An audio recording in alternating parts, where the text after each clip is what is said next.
Olá, pessoal. Boa noite. Mais uma aula. Hoje estaremos falando sobre pilhas, dando continuidade à aula da semana passada.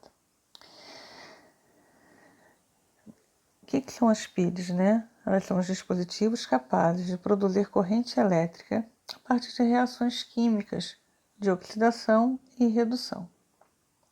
Falaremos a seguir da pilha de Daniel e logo em seguida abordaremos a pilha de Leclancher.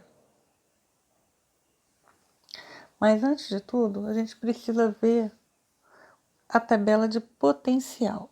O que é isso?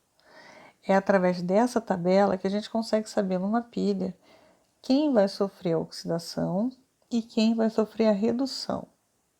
Ou seja, o elemento ele não faz simplesmente o que ele quer. Ele faz aquilo que ele está predisposto a fazer. Tá? Como é que eu faço para saber isso, professora?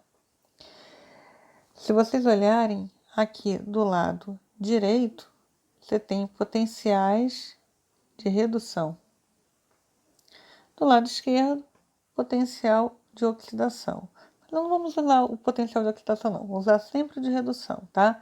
Por quê? Porque as reações, as semi-reações estão escritas como reações de redução, tá? Por exemplo, eu tenho o lítio passando aqui de mais 1 para 0, então ele reduziu.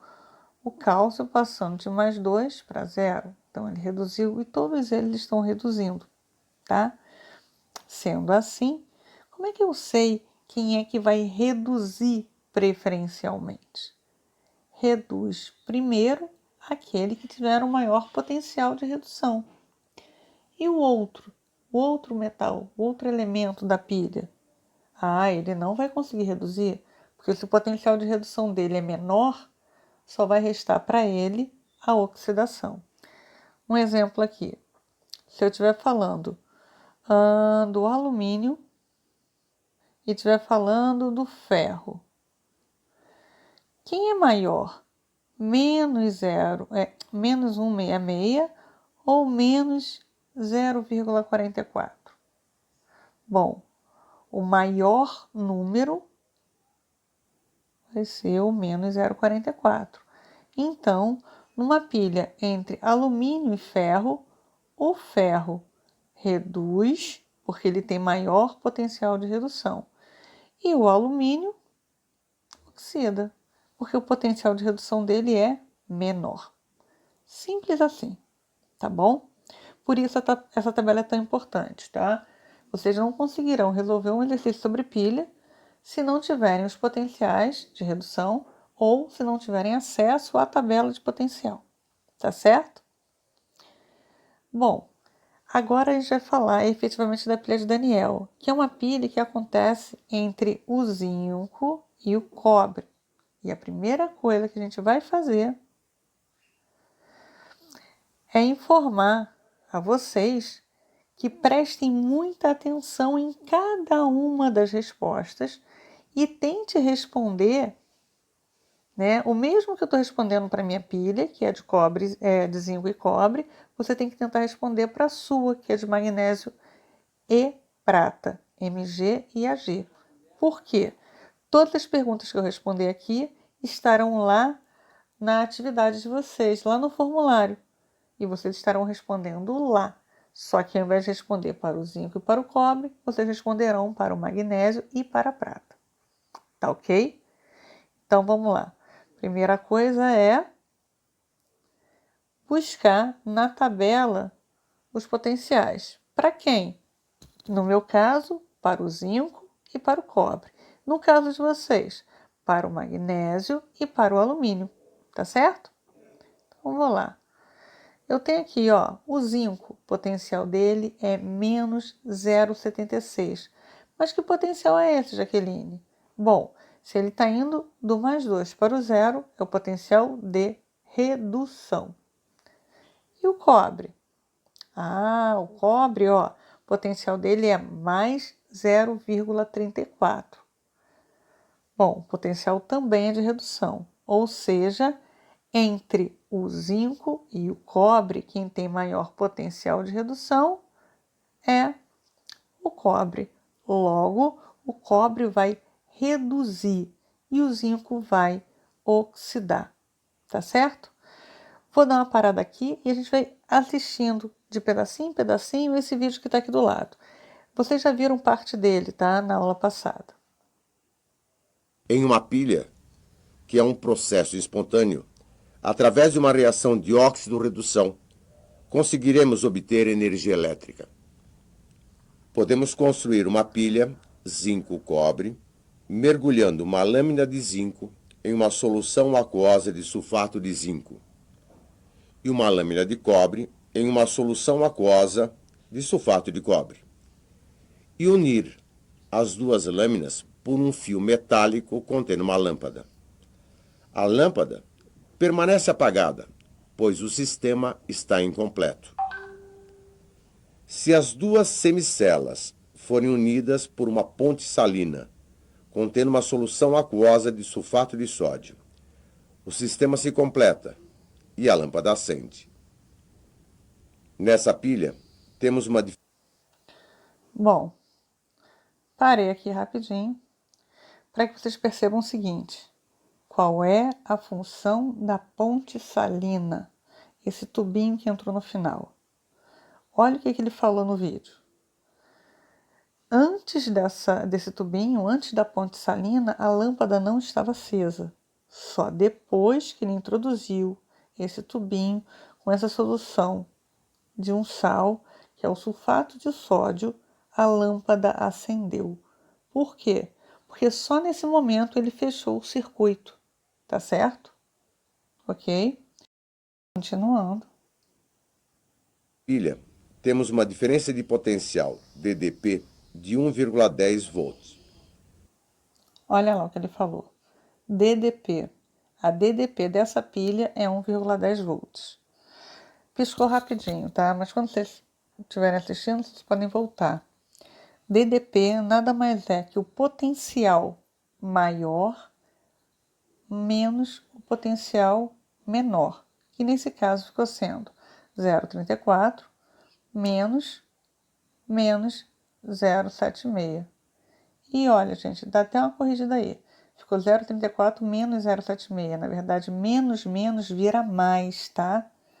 Então, é 0,34 mais 0,76.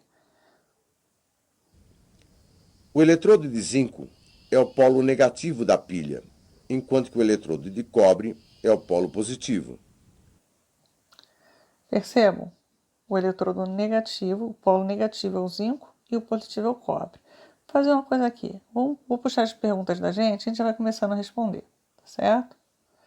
Então aqui, ó, quem sofre a redução?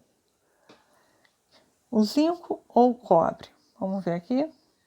É o cobre. Por quê? A gente já falou, porque ele tem maior potencial de redução. Logo, sobrou para o zinco a oxidação, tá certo? Qual é a semi-reação de redução? Semi-reações são reações iguais, é o que está escrito aí em cima, né? Zn2+, mais 2 elétrons, dando Zn0. Ou Cu2+, mais 2 elétrons, no Cu0. Na verdade, algo desse tipo é semi-reação. Só que quando eu vejo que o NOx está aumentando, é a semi-reação de oxidação. E quando eu vejo que o NOx está diminuindo, é a semi-reação de redução. E tem uma coisa interessante que a gente pode colar das tabelas, da tabela de potencial. Então, nós temos aqui que a semi-reação de redução do cobre vai ser Cu mais 2 elétrons, dando Cu0, que é exatamente o que está escrito aí em cima. Por isso eu falei que dá para a gente pegar e tirar a informação da tabela de potencial, tá certo? E como é que ficaria a semi-reação de oxidação? Olha que interessante. É igualzinha de cima, só que o que estava escrito antes da seta foi para depois, que é o zinco 2+, mais 2 elétrons. E o que estava depois da seta, que era o zinco 0, veio para antes da seta. Tá certo? Então, o zinco 0, setinha, se transformando em zinco mais 2 elétrons. Por quê? Porque o zinco sofre oxidação, tá ok? O que seria essa reação global? Reação global é o somatório das semi-reações. Então, eu tenho o zinco 0, que está aqui embaixo, mais o cobre mais 2, que está lá em cima, seta, zinco mais 2, que está aqui embaixo, mais o cobre 0, que está lá em cima. E por que os dois elétrons não aparecem? Porque eu tenho 2 elétrons antes, então eu posso cortar ele, com 2 elétrons depois da seta, eu posso cortar. Por isso eles sumiram, tá certo? Tá? E quem seria o agente oxidante? Lembra da aula passada? Agente oxidante é quem sofre a redução. Opa! Aqui, olha quem sofreu a redução. O cobre. Só que eu não vou escrever cobre, eu vou escrever cobre mais 2, porque é o cobre mais 2 que vai passar a cobre 0. E aí, quem é o agente redutor? Tá aqui, O agente redutor é quem sofre a oxidação. Então, eu tenho que o zinco da barra, que é o zinco 0, passa a zinco mais 2. A DDP, que nem eu parei ali, agora está certinho, a gente já calculou, porque eu tenho que é o potencial maior, que é o 0,34, menos o potencial menor, que é menos 0,76, que vai dar 1,10 volts, tá ok? Vamos continuar assistindo o vídeo da gente aqui. No eletrodo de zinco, temos átomos de zinco perdendo elétrons, se oxidando, Essa é a minha reação aqui passando para a embaixo. solução na forma de íons zinco Zn2+. E com isso, a lâmina se corrói.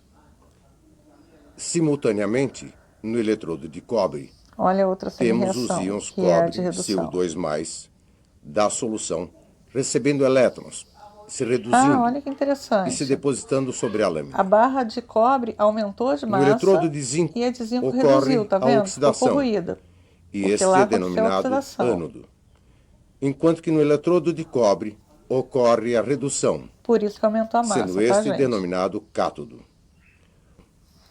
Os elétrons fluem do eletrodo de zinco para o eletrodo de cobre. Então, vocês viram? Os elétrons fluem do eletrodo de zinco para o eletrodo de cobre. Tá aqui, tá certo? Enquanto que os íons Na+, e SO4 2-, presentes na ponte salina, migram para as duas soluções. Bom, então, continuando aqui, nós vimos ali que o cátodo é o cobre. Por quê? Porque é para lá que vão os cátions. E o ânodo é o zinco, porque é para lá que vão os ânions. O polo positivo, como vocês viram, é o cobre. E o polo negativo é o zinco. Por que o cobre é o polo positivo? Porque ele atrai os elétrons, tá? E o zinco, ele libera os elétrons, por isso que ele é negativo. Tá? Função da ponte salina, como a gente já falado, é de fechar o circuito. A lâmina, qual a lâmina que vai ficar corroída? Nós também já falamos isso. É a lâmina de zinco. Assim como a lâmina que terá sua massa aumentada será de cobre. Tá? Vai pausando o vídeo e vai respondendo para você também o que acontece com o seu. É só você pegar e colocar na posição certinha, onde está escrito zinco, né? Você vai escrever o seu elemento que sofre oxidação. E onde está escrito cobre, você vai escrever o seu elemento que sofre a redução, tá bom? Bom, só para curiosidade, falar um pouquinho para vocês da pilha de Leclanché. Por quê? Porque essa é a nossa pilha tradicional, nossa pilha palito, tá? Não é a pilha alcalina, tá? É a pilha ácida, ok? Então, vocês podem dar uma olhada ali. Aí, a título de curiosidade, ela tem uma barra de grafite no meio, que é o cátodo, tá? Quando a gente fala que é uma pasta, é porque, na verdade, eu tenho um líquido ali misturado, tá? Eu tenho o óxido de manganês com carvão, eu tenho cloreto de amônio, cloreto de zinco e o ânodo é o zinco, na verdade o metal que está ali do lado de fora, tá? Não é o de fora por completo, né? Está colado na parede, ok? Então aqui as semi-reações do ânodo e do cátodo, tá? Eu estou disponibilizando também um outro vídeo que vocês podem assistir de um outro professor, tá? Que eu achei muito interessante, que explica o funcionamento dessa pilha, tá bom? Gente, ficou um pouquinho longo, né? Mas eu espero que vocês consigam responder todas as questões, tá? Lá do formulário. E até a próxima.